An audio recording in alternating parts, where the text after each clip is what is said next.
first things first, gang. Yes, there's an election, but really what we want to stick with is the data. If you watch the video from Friday, where I talked about being selectively bullish, we'll go back to those sectors where I want to continue to be looking for opportunity to the upside.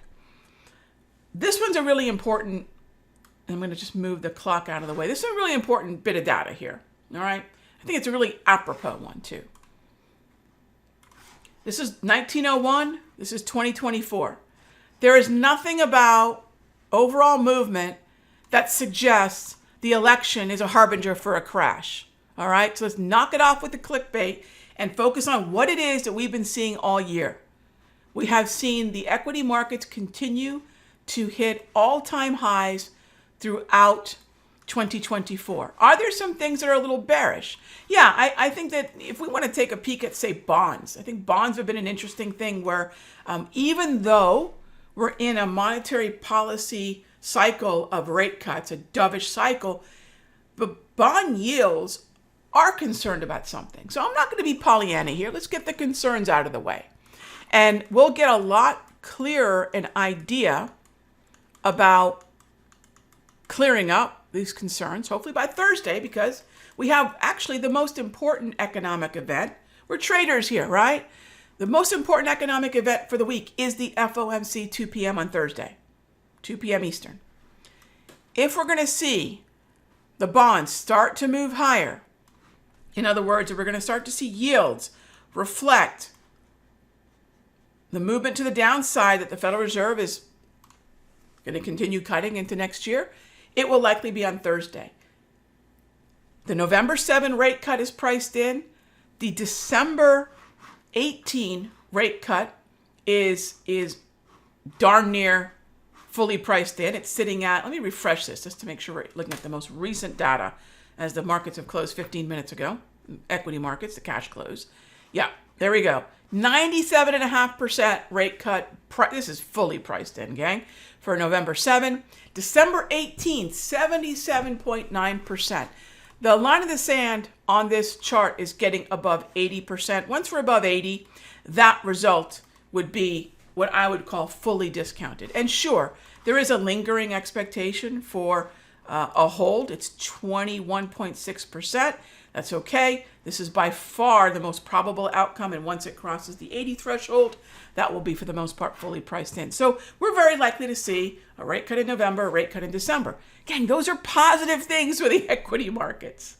The next thing is, what about January? This is why TLT and the bonds look so uncertain, right? Because we don't really know come 2025 what the plan is. And you can start to see that clarity of a single column indicating what the Federal Reserve probability is. Now it's kind of a coin flip, quite literally a bit of a coin flip.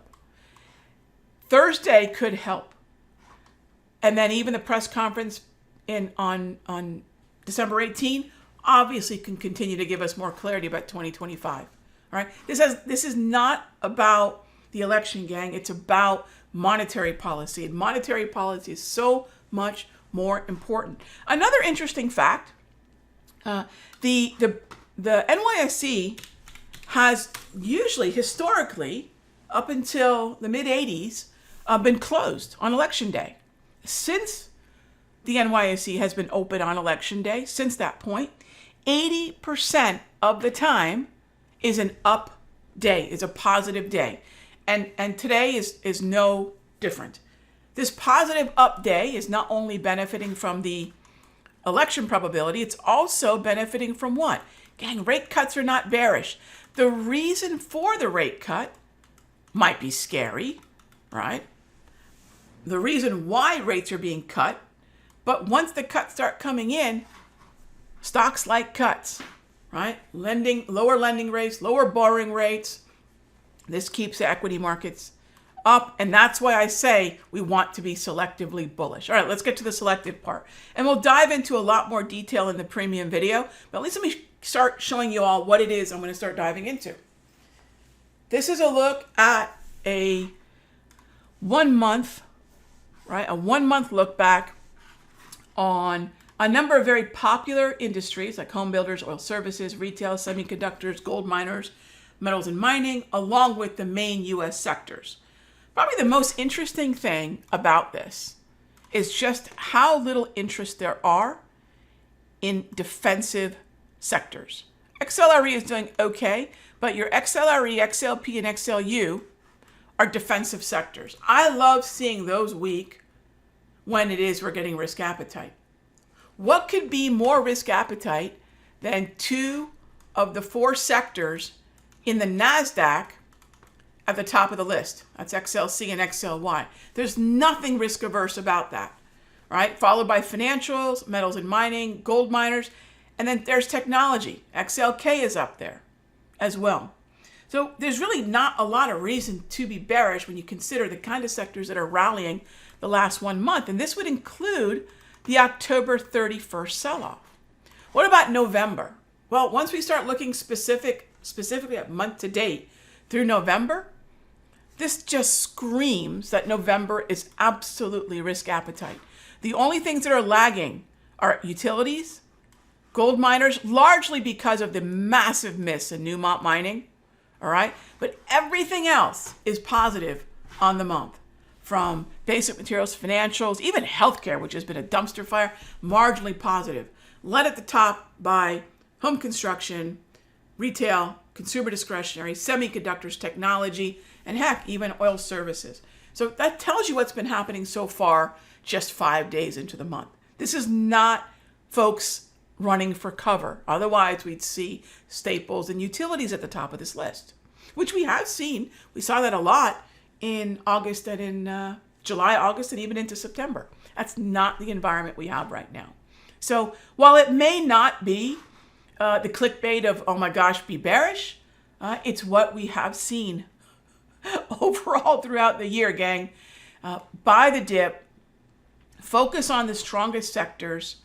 If you're looking at the S&P, take a look at healthcare, take a look at technology. If you're looking at the NASDAQ, keep an eye on communications, telecommunications, technology, and be discerning about what stocks you're willing to be a buyer in. When we dive into the premium video, I'm going to take you into how we select the stocks that are poised for the best follow through, because not everything is on equal footing right now. So keep in mind, find the trend, follow the trend, rinse and repeat, gang. The election is not the major event. If you're looking for some volatility, maybe of the variety of a pullback, keep an eye on Thursday into Friday with the FOMC. Hey traders, Raghee from Simpler Trading. Thank you so much for watching this video. Be sure to leave a like and a comment below. And remember, subscribe and click the bell icon so you'll get notified of the next update. And when you're ready to join me for live trading, be sure to head on over to simplertrading.com. I'll see you in the next update.